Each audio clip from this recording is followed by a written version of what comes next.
Hi guys, Home Appliances Advisor presents how to get started with 5 whys. This technique may help you achieve continuous improvement at any level of your organization. Form a team. Try to assemble a team of people from different departments. Each representative has to be familiar with the process that is going to be investigated.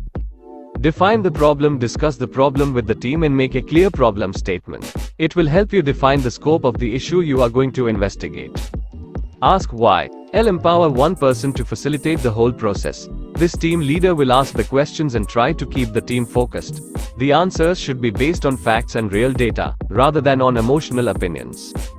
The facilitator should ask why as many times as needed until the team can identify the root cause of the initial problem. Advice 1. Don't ask too many whys. If you keep going, you may end up receiving tons of unreasonable suggestions and complaints, which is not the purpose. Focus on finding the root cause. Advice 2. Sometimes there could be more than one root cause. In these cases, the 5 whys analysis will look more like a matrix with different branches.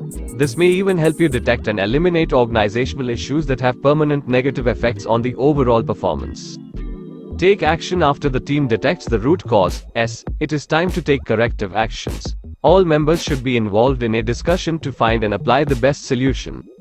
When the decision is made, one of the team members should be responsible for applying the right actions and observing the whole process.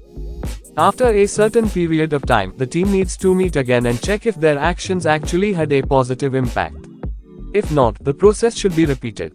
In the end, the case should be documented and sent across the organization. Sharing this information will give an insightful overview of different kinds of problems a team may face and how those problems can be eliminated. Thank you for watching video. Please like, subscribe, comments and share.